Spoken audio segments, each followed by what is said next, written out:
और खबर आपको उत्तर प्रदेश के श्रावस्ती जनपद से बता दें। श्रावस्ती जनपद में बॉर्डर इलाके पर श्रावस्ती नेपाल बॉर्डर इलाके पर सेना को अलर्ट मोड पर रखा गया है।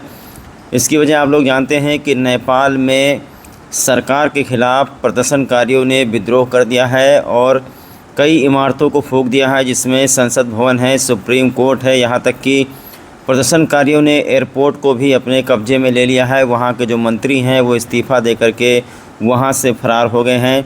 जगह जगह पर विद्रोह हो रहे हैं। सुरक्षाकर्मी हैं जो नेपाल में, उनके बीच में और प्रदर्शनकारियों के बीच में टकराव हो रहा है, गोलियां चल रही हैं। अब तक 22 लोगों की मौत हो चुकी है।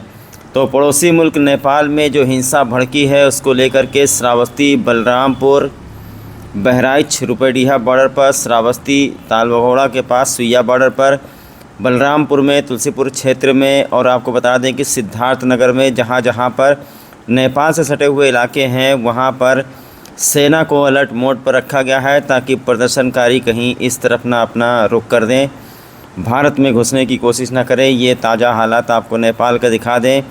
बड़ी बड़ी इमारतें जो वहाँ की सरकार है, केपी शर्मा ओली सरकार, उसके खिलाफ़ विद्रोह प्रदर्शन किया गया है। आपको बता दें कि प्रदर्शन धीरे धीरे हो रहा था, इसी बीच वहाँ के सरकार ने मनमानी रवैया अपनाया और सोशल मीडिया प्लेटफार्म जैसे फेसबुक, व्हाट्सएप, ट्विटर वगैरह जो भी थे सोशल मीडिया, सारा चीज़ वहाँ बंद कर दिया गया। जिसके बाद देखा गया कि प्रदर्शनकारी और ज़्यादा उग्र हो गए।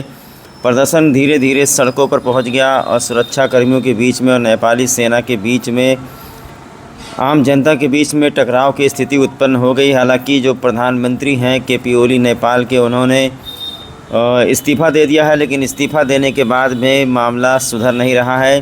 3-4 मंत्री हैं, उन्होंने इस्तीफ़ा दे दिया है। आपको बता दें कि जो फाइनेंस मंत्री हैं, वित्त मंत्री हैं, उनको तो प्रदर्शनकारियों ने सरेआम लाइव वीडियो कैमरा के सामने ही मारा पीटा है।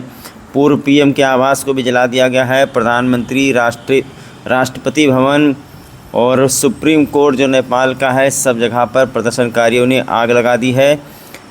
नेपाली नागरिकों का कहना है कि जो वर्तमान में सरकार है वो बहुत ही भ्रष्ट सरकार है, वैसी भ्रष्ट सरकार नहीं चाहिए।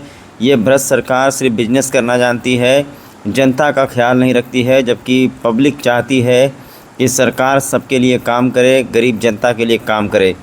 ये विद्रोह हो ही रहा था। इसी बीच आपको बता दें कि बहुत ही बड़ा फैसला ले लिया नेपाल सरकार ने कि ये विद्रोह ज़्यादा दूर तक न जाए, न भड़के, न किसी को पता चले। तो जो सोशल मीडिया प्लेटफार्म हैं जैसे व्हाट्सएप हुआ, फेसबुक हुआ, ट्विटर हुआ, जो भी जितने भी मैसेंजर ऐप हैं, ये सारी चीज़ों को वहाँ पर बैन कर दिया गया। जिसके बाद जो युवा वर्ग के लोग हैं, जिनको जेन जेड कहते हैं, ये ऐसी पीढ़ी है जो प्रदर्शनकारी है, उनको जेन जेड कहा गया है। ये ऐसे प्रदर्शनकारी है कि जब इनका जन्म हुआ तो इन्होंने social media, technology, computer, laptop, यही सब वगैरह उन्होंने देखा है। उनका काम ज़्यादातर ऑनलाइन चलता है, तो इससे जो है प्रदर्शनकारी और ज़्यादा भड़क गए। आप देख रहे हैं तस्वीरों में कि नेपाल जल रहा है, सुलग रहा है और सरकार का तख्ता पलट हो गया है। लगभग सरकार का तख्ता पलट हो गया है। नई सरकार की गठन की जाएगी।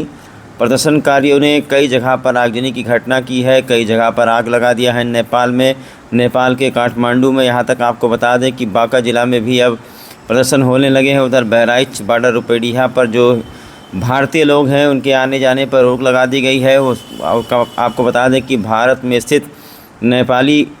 नेपाल में स्थित भारतीय राजदूतावास से ये संदेश भी जारी किया गया है कि नेपाल में रहने वाले भारतीयों को अगर कोई तकलीफ़ होती है, अगर वो मुसीबत में हैं, तो एक नंबर भी जारी किया गया है कि उस नंबर पर आप लोग संपर्क कर सकते हैं, उनको मदद दी जाएगी। तो नेपाल की स्थिति ऐसी हो गई है कि नेपाल में तख्ता पलट हुआ है। श्रावस्ती, बलरामपुर, बहराइच, सिद्धार्थनगर, जहाँ जहाँ पर भी नेपाल की सीमा लगती है वहाँ पर एसएसबी के जवानों को अलर्ट कर दिया गया है। स्वयं आपको बता दें कि श्रावस्ती पुलिस अधीक्षक जो हैं राहुल भाटी और अपर पुलिस अधीक्षक हैं सेना के जवानों के साथ, आपको बता दें कि बॉर्डर इलाके पर उन्होंने गश्त किया है। ड्रोन कैमरे से भी निगरानी रखी जा रही है ताकि कोई, और अभी हाल में जानकारी मिली है कि जो प्रधानमंत्री ओली हैं वो नेपाल छोड़ करके कहीं चले गए हैं। उनको सेना के हेलीकॉप्टर में ले जाया गया है किसी सुरक्षित स्थान पर। लेकिन आज नेपाल जल रहा है। नेपालियों का ये आरोप है कि भ्रष्ट सरकार के खिलाफ कई दिनों से गुस्सा उबल रहा था। अब आपको श्रावस्ती लेकर चलते हैं। ये दृश्य आपको श्रावस्ती एसएसबी के जवानों का दिखाते हैं, जहां पर नेपाल बॉर्डर इलाके में एसएसबी के जवान अलर्ट हो गए हैं ताकि जो नेपाली हैं या जो प्रदर्शनकारी हैं या कोई भी है वो ना इधर घुसपैठ कर पाए। और इधर से नेपाल जाने वालों को भी रोका जा रहा है कि जब तक प्रदर्शन कई जगह पर हिंसक झड़प हुई है। इस वक्त पूरे दुनिया में नेपाल की चर्चा हो रही है। भ्रष्ट सरकार के खिलाफ नेपाली प्रदर्शन कर रहे हैं। लगभग 2 ही दिन के अंदर नेपालियों ने तख्ता पलट करके रख दिया है। वो नहीं चाहते हैं वर्तमान प्रधानमंत्री को, जिनके ऊपर भ्रष्टाचार के आरोप लग रहे हैं।